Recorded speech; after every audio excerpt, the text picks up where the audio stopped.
ओम मंगलम भगवान विष्णु मंगलम गरुड़ध्वज मंगलम पुंडरीकाक्ष मंगलायतनो हरि गुरुर्ब्रह्मा गुरुर्विष्णु गुरुर्देवो महेश्वरा गुरु साक्षात परब्रह्म तस्मै श्री गुरुवे नमः। नमस्कार, मैं हूं आचार्य डॉक्टर विक्रमादित्य और आचार्य वाणी चैनल पर आपका स्वागत है। और आज का विषय हमारा है कि तुला राशि वालों के लिए ग्रहों का योग जून के मध्यकाल में किस प्रकार का बन रहा है।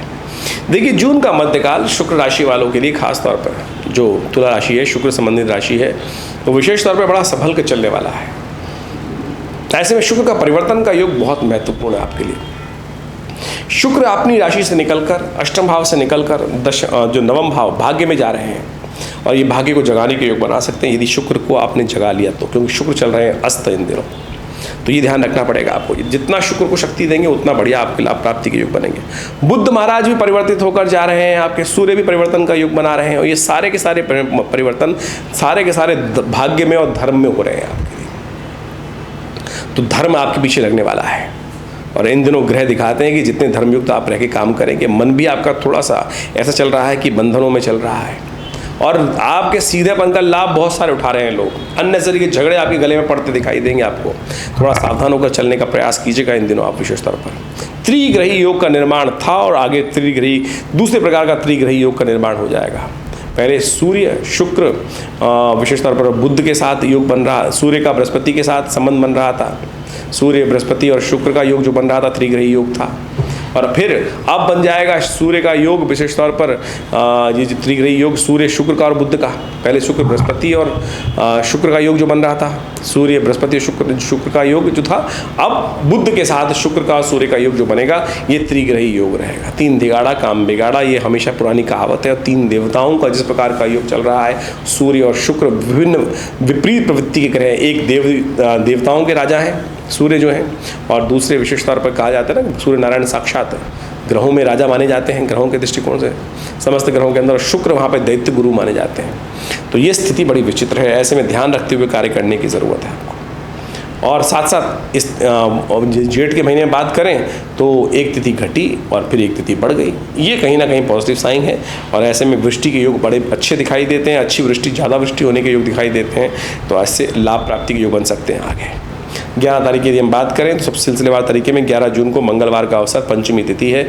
सिंह राशि में चंद्रमा प्रवेश करेंगे रात्रि में, लेकिन दिन में रहेंगे कर्क में। तो आपकी राशि के अनुसार से लाभ अच्छे समय को दिखाते हैं। ये ग्रह परिवर्तन का योग अच्छा रहेगा, आपके लिए पॉजिटिव साइन रहेगा। और आपके लिए विशेष तौर पर बुढ़वा मंगल का योग है, थोड़े मंगल को शक्ति देने का प्रयास करें। इन दिनों मंगल के कारण से अननेसेसरी के झगड़े आपके जीवन में परेशान कर सकते हैं। चलते चलते लोगों से फालतू में भिड़ंत हो सकती है, आपको विशेष तौर पर ध्यान रखने का प्रयास करना है। मंगल को शांत करना इन दिनों बहुत ज़रूरी है, क्योंकि आने वाले 40 दिन मंगल महाराज शनि पर दृष्ट होकर जो कार्य कर रहे हैं आपकी राशि के अनुसार से अननेसेसरी झगड़ों की माला, मुकदमे, कष्ट कहीं ना कहीं आपको फंसा सकते हैं। आप दूसरों के झगड़ों से खुद दूर करने का रहने का प्रयास करें। स्थिति ऐसी बन रही है कि आप खुद जाकर कुल्हाड़ी पे लात मार देंगे, अननेसेसरी के खुद फंसने के योग बना लेंगे। तो दूर रहिए, थोड़ा हनुमान जी का पूजन करें। देव योग से इस दिन विशेष तौर पर सुंदरकांड का पाठ करना बड़ा कल्याणकारी रहेगा, क्योंकि इस दिन बुढ़वा मंगल, तीसरा बुढ़वा मंगल का योग चल रहा है। तो अवश्य हमारे विवेकानंद योगाश्रम में भी हमने बुढ़वा मंगल के दिन, तीसरे बुढ़वा मंगल के दिन सुंदरकांड का पाठ रखा है, अवश्य करिएगा। मंगल पॉजिटिव होगा, नेगेटिव मंगल से बचने का प्रयास आपको करना चाहिए। एक बात और, अश्लेषा और मघा नक्षत्र का योग है 11 और 12 तारीख को। जो लोग जातक जन्म ले रहे हैं इस नक्षत्र में, उनको अवश्य बाल्यकाल में ही अपनी मूल शांति करा देनी चाहिए। जितना देर लगेगी उतना ऋण चढ़ेगा और फिर ये उतना कष्ट देगा। कहा जाता है कि मूल नक्षत्र में जन्म लिया व्यक्ति परिवार के लिए, स्वयं के लिए बहुत भारी होता है। फिर कितने ही शुभ ग्रह कुंडली में बने रहें, लेकिन जब तक मूल शांति ना हो तब तक उन ग्रहों का पूर्ण फल प्राप्ति के योग नहीं बन पाते हैं। तो इसलिए माता पिता को ध्यान रखना चाहिए। जिन्होंने नहीं कराया वो बाद में भी करा सकते हैं। जितनी जल्दी कष्ट दूर होगा, ये बाहर निकलेगा, उतना अच्छा रहेगा। 12 तारीख को बुधवार का अवसर, षष्ठी तिथि, और मिथुन राशि में शुक्र का प्रवेश हो रहा है। भाग्य में जा रहे हैं शुक्र, अष्टम से बंधन से निकलकर अष्टम भाव से निकलकर नवम भाव में जा रहे हैं और ये आपके लिए शुभ शकुन है। लेकिन शुक्र यहाँ थोड़ी शक्ति संपन्न नहीं है, थोड़ा अस्त अवस्था में है। तो इसलिए थोड़ा सा शुक्र को शक्ति देने का प्रयास कीजिए। शुक्र का मंत्र जप करें, थोड़े से भगवान शंकर का इत्र से पूजन करें। भगवान शंकर के गंध के द्वारा विशेष तौर पे उनका पूजन किया जाए तो बड़ा सुंदर रहेगा। शुक्र को शक्ति प्राप्त करने का योग बन जाता है। गौ सेवा करना भी बड़ा श्रेष्ठ उपाय है, यथाउचित भाव से अवश्य करने का प्रयास कर सकते हैं।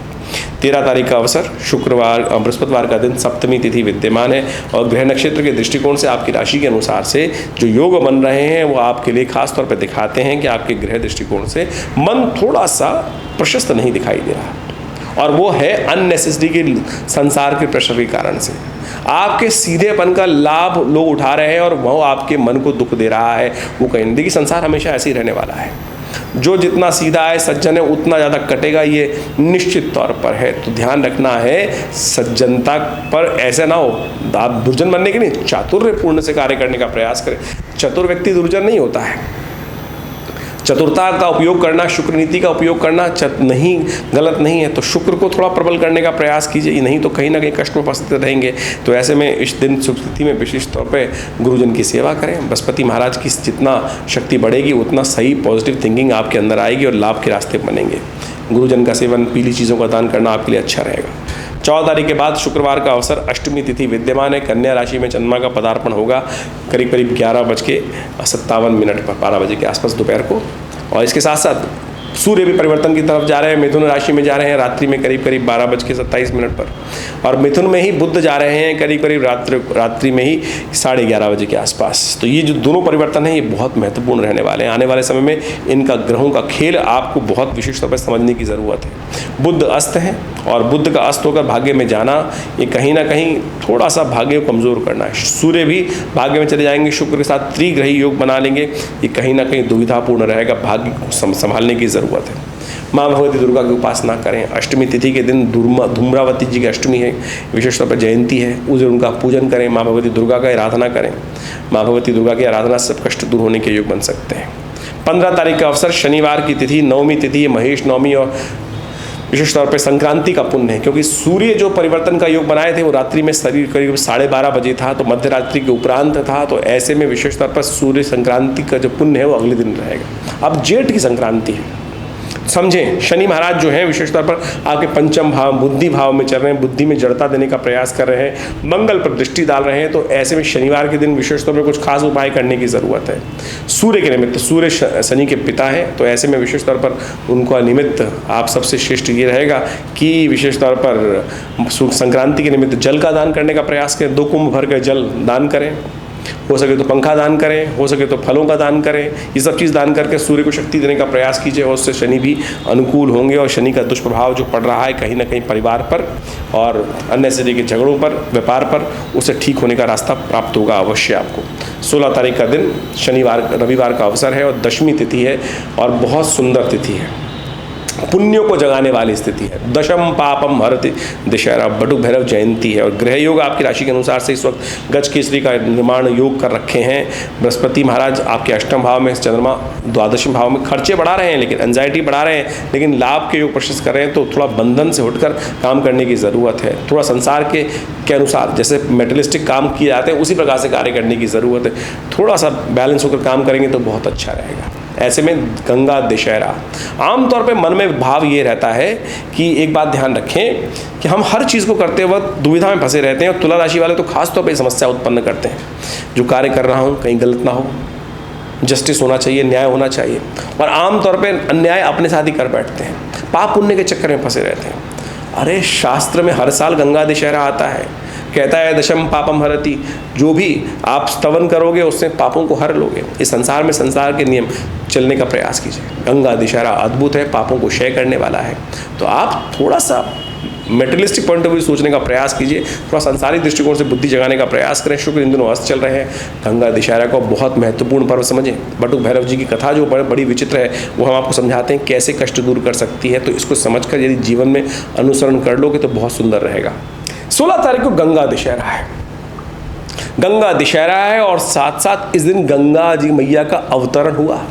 माँ भगवान जो कहा जाता है कि भगीरथ की अथक प्रयासों से जब महाराज सगर के 60,000 पुत्रों को ऋषि कपिल ने शाप दे दिया और उनके उद्धार का कोई मार्ग बचा ही नहीं था, तब 3 पीढ़ी तक उस कुल में लोगों ने आराधना करी माँ भगवती गंगा की। कि माँ गंगा को कैसे इस धरा पे प्रवृत्ति लाया जाए। तब भगवान विष्णु के पद से निकली हुई, जब कहा जाता है भगवान वामन का अवतार लिए और पूरी पृथ्वी को जब उन्होंने नापा तो कहा जाता है 3 पगों में नाप लिया। तो जब उनका पैर ब्रह्मलोक में पहुंचा था तब भगवान ने अपने कमंडल से जल लेकर ब्रह्मा जी ने उस जल को एकत्र कर लिया था और भगीरथ ने भगवान ब्रह्मा से प्रसन्न करके उनको साधना करके प्रसन्न कर कर माँ गंगा को वहाँ से मांगा। और कहा जाता है कि भगवान शिव ने अपने सिर पर धारण किया उनको, और भगीरथ के अथक प्रयासों से इस गंगा जेठ मास के शुक्ल पक्ष की दशमी के दिन ये गंगा वहाँ से निकली और कहाँ वो वहाँ उनको लेकर गंगा सागर पर पहुँचते हैं। किस दिन? मकर संक्रांति के दिन। यानी इस दिन माँ गंगा का पदार्पण हुआ और 6 महीने बाद करीब करीब वो मकर संक्रांति के दिन गंगा दशहरा जिस दिन विशेष तौर पर वहाँ पहुँचती हैं जहाँ सागर से माँ गंगा का मिलन होता है उस क्षेत्र में जाकर विशेष तौर पर उस दिन उनका पुण्य लोगों पर गमन हुआ। तो ये बड़ी सुंदर कथा है शास्त्र के दृष्टिकोण से, इसका अध्ययन आपको करना चाहिए। तो इस दिन विशेष तौर पर अपने ग्रहों के दृष्टिकोण से आपको समस्त रूप से पूजन करते हुए भगवान शिव पर देखिए ये सुंदर योग बन रहा है। इसके साथ साथ बटुक भैरव जयंती का भी सुंदर योग बन रहा है। बटुक भैरव भगवान साक्षात शिव के अंश हैं। कहा जाता है उनके पिता ने अनन्य श्रद्धा के साथ भगवान से प्रार्थना करी और कहा कि शिव पुत्र के रूप में उनको प्राप्त हो। और कहा जाता है शिवलिंग से ही साक्षात मनोकामना अष्टक जो शब्द जो है विशेष तौर पर उनका स्तोत्र है, उसी प्रार्थना करते हुए भगवान शिव साक्षात जो 8 वर्ष के बालक के रूप में उपस्थित हुए वो बटुक भैरव के रूप में कहे जाते हैं। और ये अद्भुत है, इनकी जयंती समस्त अनिष्टों को दूर करने वाली है। जीवन में यदि कोई कष्ट इत्यादि, भूत प्रेत इत्यादि, असंग नज़र लगने वाली समस्या हो जाती है बच्चों को, तो ये मंत्र है ओम ह्रीं बटुकाय आपद उद्धारणाय कुरकुर बटुकाय ह्रीं स्वाहा। इसका लगातार यदि यज्ञ कर लिया जाए और इस दिन विशेष तौर पर उनकी जब जयंती है और रविवार का दिन पड़ रहा है, ये बहुत सुंदर योग बन रहा है। तो उनका विशेष तौर पर खीर के द्वारा मीठे गुलगुले बनाकर उनके द्वारा हवन करने से कहा जाता है समस्त कष्टों को दूर करने के योग बनते आते हैं। ये शास्त्रोक्त कथा है, इसको अवश्य उनके निमित्त हमें करने का प्रयास करना चाहिए। ये बहुत सुंदर रहेगा। तो अवश्य इस दिन ये करने का प्रयास कीजिए, आपकी राशियों के अनुसार से परिवर्तन का योग बहुत सुंदर बनेगा। तुला राशि वालों, इसके अनुसार से अभी यदि आपने काम किया और ये कार्य कर लिए इन शुभ तिथियों में तो बहुत सुंदर रहेगा, कल्याणकारी योग बन सकते हैं आपके लिए। 17 तारीख के दिन बात करें, सोमवार का अवसर है, निर्जला एकादशी है स्मार्थों के लिए। इस बार एकादशी 2 हो गई है। जो अगले दिन की एकादशी है वैष्णवों के लिए क्योंकि सूर्योदय के साथ रहेगी, लेकिन जो एकादशी है बड़ी कल्याणकारी है। शास्त्र में कहा गया, केवल भगवान कृष्ण ने कहा ना, पत्रम पुष्पम फलम तोयम यो में भक्ता प्रयच्छति। दान करने के लिए, यही भगवान तो प्रसन्न करने के लिए हम लगे रहते हैं बड़ी बड़ी चीज़ों को दान करने के लिए, पैसे दान करने, उससे बंद दुखता भी है। कई बार संसारी हैं तो अरे पैसे कहाँ बड़ी मुश्किल से कमाया है, भगवान तो प्रसन्न हो जाते हैं जल से, पत्तों से, पुष्प से। तो ये शुभ तिथि है जल दान करने की, निर्जला एकादशी समस्त कष्टों को दूर करने की तिथि है। इस वक्त देखिए ग्रह दृष्टिकोण से आपकी राशि के अनुसार से लाभ के योग अच्छे बन रहे हैं। तो ऐसे में पुण्यों को जगाने का प्रयास करें। ये पुण्यों को जगाने का समय जेठ का महीना, जल का दान यथेच मात्रा में करने का प्रयास करें। थोड़ी बाहर जल अपने घर के बाहर थोड़ा लोग गरीबों को, जरूरतमंद लोगों को जल पिलाने के, पक्षियों को जल की व्यवस्था कर दीजिए। देखिए इन सबसे कष्ट निवारण का योग बनेगा, सुंदर योग बनेगा। बृहस्पति चंद्रमा परिवर्तन की तरफ चले गए हैं और ये आपके लिए विशेष तौर पर अनुकूल है, नई शक्ति का संचार करने वाले, विचारों को नया करने वाले हैं। ये आपके लिए अनुकूल योग बनता दिखाई दे रहा है। 18 तारीख का अवसर मंगलवार का योग, एकादशी वैष्णवों के लिए बड़ी सुंदर योग बन रहा है। वैष्णव जब मत जो है कि द्वादशी युक्त एकादशी इस बार बन गई, करीब करीब 6:24 तक एकादशी है। तो जहाँ जहाँ सूर्योदय इससे पहले हो गया है उनके लिए बड़ा सुंदर पुण्य बन गया है उनके आचार्य मतों के अनुसार से। तो बहुत सुंदर रहेगा इस समय में। और ग्रह योग दृष्टिकोण से देखिए, चंद्रमा बड़ी सुंदर तरीके से लग्न में विराजमान होकर आपके लिए लाभ का योग प्रशस्त करते दिखाई दे रहे हैं। और साथ साथ एक समझें, इस दिन बुढ़वा मंगल भी है। एकादशी, बुढ़वा मंगल, राम और भगवान विष्णु की उपासना करने का अवसर, हनुमान जी के जिस दिन दर्शन हुए भगवान के सबसे पहले, तो ऐसे में सुंदर योग है। हनुमान जी का सुंदर पाठ करें, समस्त प्रकार से मनोरथ सिद्ध करने के योग बनेंगे, कष्टों को दूर करने का योग बनेगा। और मंगल महाराज आपकी राशि के अनुसार से इस वक्त आपके लिए जो जिस प्रकार का योग बना रहे हैं, सब कुछ सुंदर कर रहे हैं, लेकिन अन्य से झगड़े बढ़ा रहे हैं, उनको शांत करने के लिए हनुमान जी का स्तवन कर लीजिए। हमने भी विवेकानंद योग आश्रम में सुंदरकांड का सुंदर पाठ रखा है, आप भी इसमें सम्मिलित हो सकते हैं। व्यवस्थाओं को जानने के लिए व्हाट्सएप पे फ़ोन करके संबंध स्थापित कर सकते हैं और सारी व्यवस्थाएं जान सकते हैं। 19 तारीख का अवसर, बुधवार का दिन, द्वादशी तिथि, वृश्चिक में चंद्रमा गज केसरी योग का निर्माण करेंगे, लाभ के योग प्रशस्त करेंगे। सुंदर तरीके से बड़े बुजुर्गों का आशीर्वाद देकर आप जो भी कार्य करेंगे उसमें सफलता प्राप्त करने के निश्चित योग बनते दिखाई देंगे। बुध इन दिनों चल रहे हैं, जैसे हमने कहा अस्त चल रहे हैं, और बुद्धि सही समय पर सही विचार नहीं आ रहा है, बाद में सोचते हैं अरे उस वक्त ये कार्य कर लेते।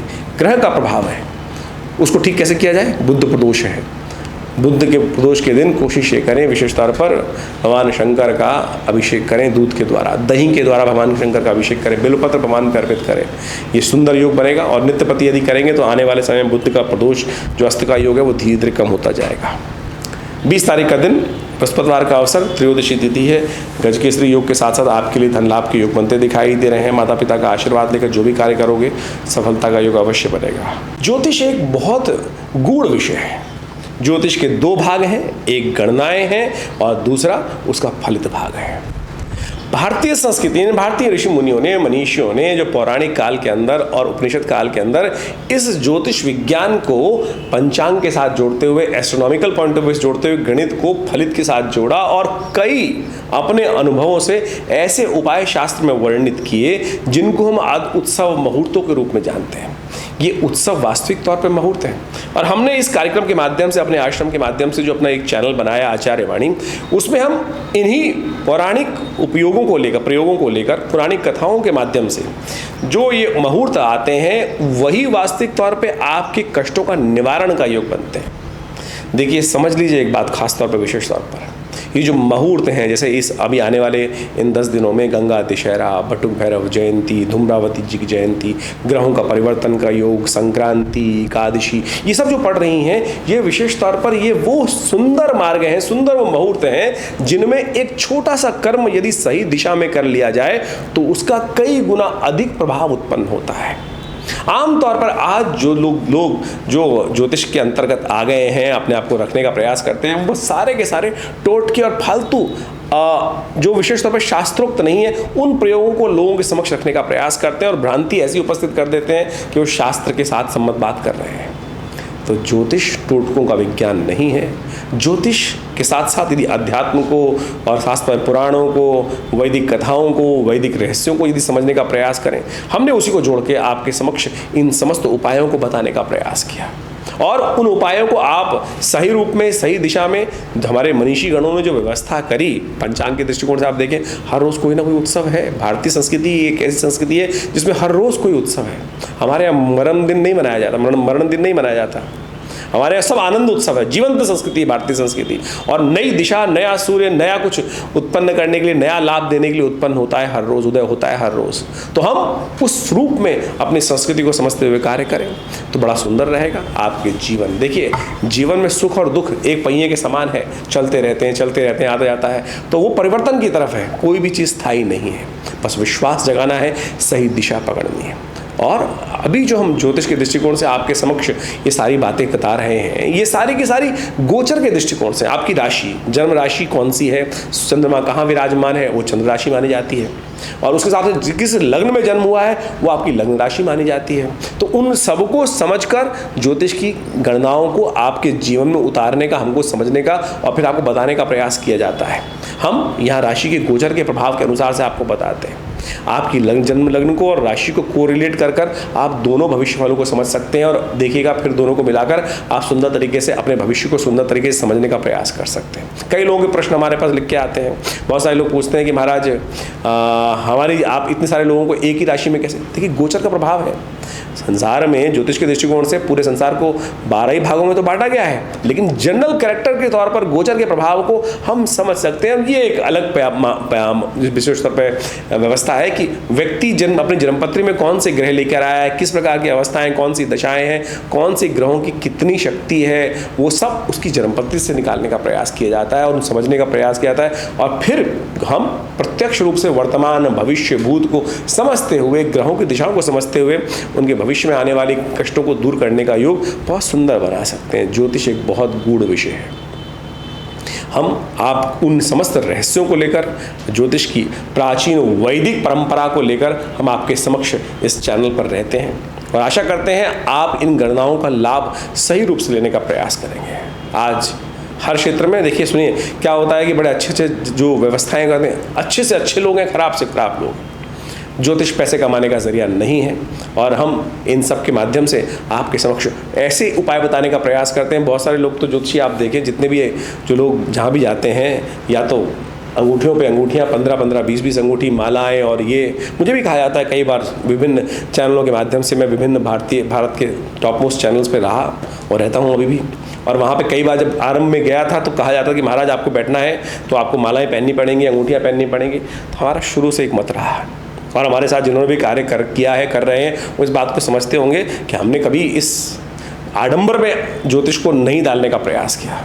अपने बाहुबल पर, अपने मनोमस्तिष्क पर विश्वास रखें, उस परमात्म तत्व पर विश्वास रखें, मंत्र पर विश्वास रखें, अपने ज्ञान पर विश्वास रखें, वही आपका कल्याण करेगा। इसका कतई ये मतलब नहीं है कि नख खराब है, मालाओं का प्रभाव नहीं, सबका प्रभाव है, लेकिन सबसे पहले उन पैसों को खर्च करने से पहले सुनार को पैसे देने से अच्छा ये है कोई गरीब व्यक्ति को दान कर दो।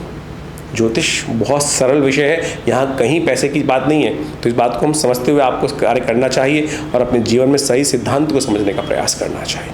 तो ज्योतिष को सही रूप से समझेंगे तो जीवन में कल्याण का मार्ग अवश्य प्रशस्त होगा। और हमने इस क्षेत्र में विवेकानंद योगाश्रम, जो हमारा संस्थान है, पिछले करीब 60 सालों से लगातार कार्य कर रहा है। हमारे पिता आचार्य श्री केशव देव जी महाराज के द्वारा सुंदर तरह से आश्रम की व्यवस्था की गई। यहाँ भगवती की सुंदर प्रतिष्ठा की गई, जो 1947 में मुल्तान से माँ भगवती का श्री विग्रह चमत्कारिक रूप से, कहते हैं ना पत्थर नहीं चलते, हम कहते हैं पत्थर चलते हैं भाई, आया श्री विग्रह। कहाँ भगवती मुल्तान से इतना सुंदर मंदिर विराजमान होगा, पार्टीशन हुआ, विशेष तौर पर कटाई हुई, क्या विशेष तौर पर बुरा समय था, और ऐसे में माँ भगवती को एक व्यक्ति ट्रंक में बंद करके लाया और हमारे पिता आचार्य श्री केशव देव जी के घर पे उनको देके गया। और आज वो सुंदर विशाल भगवती का श्री विग्रह हमारे विवेकानंद योगाश्रम में प्रतिष्ठित है। हमारा भाग्य है, सौभाग्य है, मैं कहूँगा भाग्य में सौभाग्य है कि माँ के सानिध्य में बैठकर हम नित्य प्रति उनके लिए यज्ञ करते हैं, उनके सानिध्य में बैठकर लोगों के कष्ट दूर करने के सुंदर योग बनते हैं। तो आप भी आ सकते हैं विवेकानंद योगाश्रम में माँ भगवती के सुंदर श्री विग्रह का दर्शन करने के लिए, मनोकामना सिद्धि करने के लिए, अपने कष्टों को, सौभाग्य को जगाने के लिए, कष्टों को दूर करने के लिए।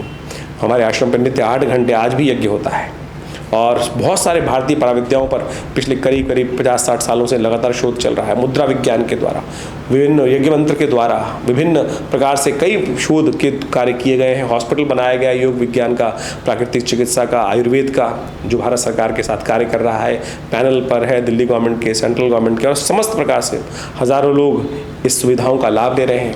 आप भी अध्यात्म से जुड़ें, अध्यात्म का सही रूप समझें, जो विभिन्न प्रकार से भारतीय संस्कृति में कर्मकांड के सिद्धांतों के अनुसार से बताया जाता है।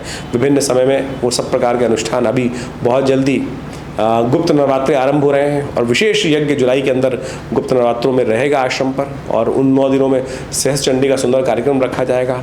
आप उन सब कार्यक्रमों में सम्मिलित होकर माँ भगवती का सानिध्य प्राप्त कर अपने जीवन के कष्टों को दूर करने का प्रयास करेंगे तो बहुत सुंदर रहेगा।